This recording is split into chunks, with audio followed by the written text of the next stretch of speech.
everyone, it's been so long since I made a new video. To me, it feels like I'm starting all over again. Why not? Let's try something new and have some fun.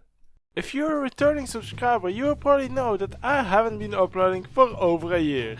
I'm sorry. This is because I was busy protecting Earth on Mars riding my loyal steed towards victory. Later on, I was dropped into Kazuya's dojo as my loyal copy decided it was time for me to stand on my own two legs. As I was there, I took the opportunity to teach Kazuya some real fighting skill and kicked his ass.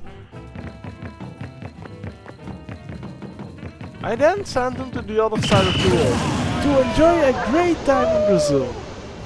Outside that, I still had school to attend to, and now it's finally time for me to create new videos again. I recently bought the Nintendo Switch, mostly to relive a part of my youth playing Pokemon Brilliant Diamond and Smash Ultimate. With that, I wanted a unique Pro controller because it would look and feel so much cooler. After some looking around, I was really intrigued by the white Pro controller as it would fit so well with my Switch. Sadly, the prices of custom controllers are extremely high, and at the time I didn't know about the possibility of buying my own components to create one myself. And that's where I gave up on buying a custom controller and decided to just buy a normal one. Back to the lab again. Around 4 months ago, Slingshot was introduced. This was a special technique used in Smash Ultimate, requiring some specific movements with your joystick to pull off. For this, it was definitely easier to use the GameCube controller as it had this octagonal gate, giving the user the possibility to make more precise diagonal movements, while the Pro controller is round. I ended up stumbling upon this video talking about the subject, but then I read this godlike comment. This basically made me think, wait, what? You can buy your shells online and put it on yourself? Excuse me! I rushed to Google and there it was in all of its glory, the octagonal gate shells on Amazon. It's beautiful, I'm sold.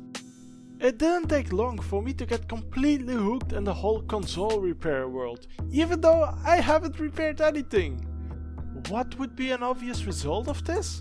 Well, yeah, I bought myself an iFixit toolkit. I was so excited I randomly opened the controller of my fan just cause I really wanted to open something, eagerly waiting for my shell to arrive. This is one great journey, and as I'm editing this later, I can already spoil that there's a lot more great things about the subject I'll be able to share very soon. Now it was finally time for the real adventure. I finally ordered a skin. After a lot of consideration, I decided to go with the white skin again, as it looked great on my OLED model. The journey didn't start well, as the shell I bought had pink dots on the back. I didn't feel like cutting any corners on this one, so I sent it right back. A few days later, I finally had my shell and I was ready to go. The process was so scary, and every damn screw I got out, I expected this thing to blow, or break, or at least not work anymore. The disassembling process went quite well actually, except that I was completely stressed out for the entire time. Reassembling went more tough, as I retried 3 times before actually managing to do it. This was because the buttons didn't work due to the ribbon cable not being connected deep enough. I was so scared of putting the cable too deep, as out of personal experience that never ended well. But after losing some ages of my lifetime, I finally managed to do it. I was mentally completely exhausted, but the result was right there. It was all worth it. I had an amazing time and I was so proud of myself. First of all, everything I bought in this video is linked in the description. Now to talk a little bit more about the shell. In this case I went with an octagonal shell, which cost around 24 euros in EU and $26 in NA on Amazon. It will come with 2 screwdrivers, which work quite well enough. Do not need any tools, but if you have your own tool set, they are quite useless. The shell feels way softer and just overall better, So when my friends at a Smash tournament walked up to me to feel it, they were pleasantly surprised. I'm not sponsored, of course. I mean, look at my subscriber count. But I would recommend this to anyone. It's a great and doable first experience, and you'll be left with an almost completely new controller that feels amazing. After reselling my controller, life just went on, as nothing happened. I still enjoyed modding and reselling, but I had nothing to work on. It's not like I could just start buying all the needed resources and just mod something again. I don't have time, money, or actually a reason to do it again. But then I finally found a good excuse to resell a new controller.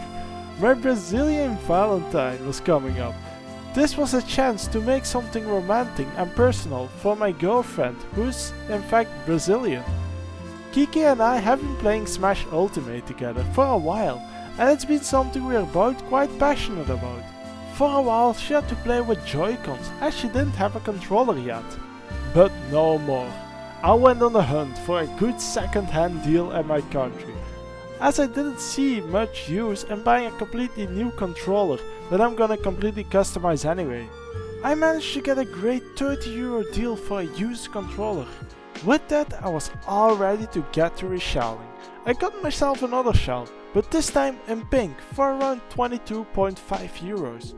With that I was also going to replace the buttons and the joysticks with white ones. The total cost was close to the price of the shell.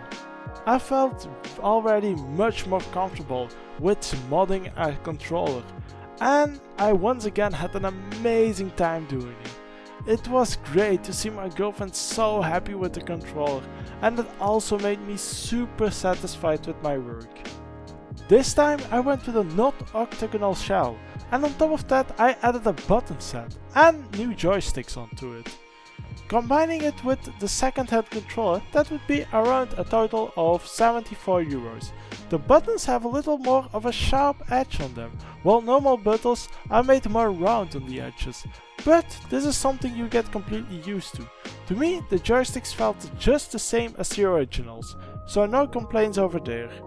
This definitely isn't as cheap as buying a new controller, which would be cheaper because a new controller would be around €60. Yet I have absolutely no regrets at all, as I gave her a controller that was completely new on the outside, in combination with the great new feel and the color combination she loved. And maybe a really important part is that I got to resell a new controller. For the last controller, I have nothing new to tell. I did it as a service for a friend of mine, and I ended up doing it in the venue of a Super Smash Bros. Ultimate tournament. The colors were of course his own choice, and it ended up looking really nice. This was my third controller, and the last one for this video. Well, that's all for this video. It took quite a while to make, and I've been actively trying new stuff out to figure out how I want to continue for this channel. I hope you liked this video, and I'm looking forward to seeing you soon.